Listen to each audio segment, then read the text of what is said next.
పాలులిండే లెక్క కలిసిమెలిసి ఉండే కాంగ్రెస్ మంత్రులు అల్లం బెల్లం అన్నట్టు ఉంటున్నారట. ఒకరు ఎడ్డెమంటే ఇంకొకరు తెడ్డెమన్నట్టు ఉంటున్నారట.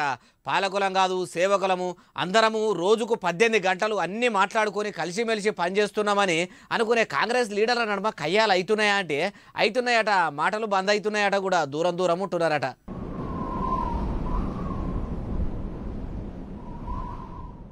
కాంగ్రెస్ అంటే కయ్యాల పార్టీ అని ఎప్పటి సందో పేరున్నది. కలిసిమెలిసి ఉంటే ఆ పేరు ఏడ పోయేటట్టు ఉన్నది అనుకున్నారా? ఎట్లా మంత్రులు మాత్రం ఎడమొఖం పెడమొఖం పెట్టుకుని తిరుగుతున్నారట. బస్సుల మంత్రి పొన్నం ప్రభాకర్ అన్నకు, ఐటీ మినిస్టర్ దుద్దిల శ్రీధర్ బాబుకు ఇద్దరి నడుమ గుగ్గిలము ఊదిపోగేసి అగ్గిరా చేసినట్టే లోపట పొగ మూసినట్టే కయ్యం ముదురుతున్నదట.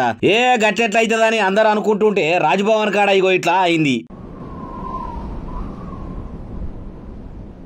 కొత్తగా వచ్చిన గవర్నర్ సిపి రాధాకృష్ణన్ సారు బాధ్యతలు ఎత్తుకున్నాడని తెలిసి ముఖ్యమంత్రితోని పాటు మంత్రులంతా కూడా హాజరు పడ్డారు కదా. ఇగో పొడవదిగే కాడ మంత్రులు ముచ్చట్లు పెట్టుకుంటారు. Ponguleti Srinivasa Reddy sir, Uttam Kumar Reddy sir, Ponnam Prabhakar sir, Tummala Nageswara Reddy sir నలుగురు కూడా ఒక్క దగ్గరికి వచ్చి గుసగుస పెడుతుండ్రు, కిసకిస నవ్వుకుంటురు. దూరంకెళ్లి చూస్తున్న దుద్దిల్లా సార్ మాత్రము దూరమే ఉంటున్నట్టున్నాడు గాని దగ్గరికి అయితే వస్తలేడు. దగ్గరికి రమ్మని వీళ్ళు కూడా అంటలేరు. మీరే చూడుండ్రి తుమ్మల సారు అంత సీక్రెట్ గా ముచ్చట ఏం చెప్తున్నాడో గాని అటు పొంగులేటి, ఉత్తము, ఇటు పొన్నం ముగ్గురు కూడా మూతులు దాపి చేతులు ఊపుకుంటా వంగిపోతుర్రు. ఇక ఈ వీడియోలో ఇట్లా శ్రీధర్ బాబు దూరం ఉండు చూసి మొన్నటి సంధి ఈయన పడుతున్న లొల్లుల ముచ్చట్లు నిజమే అన్నట్టు ఉన్నాయి కదా అనుకుంటున్నారు ఈ ముచ్చట తెలిసినోళ్ళు.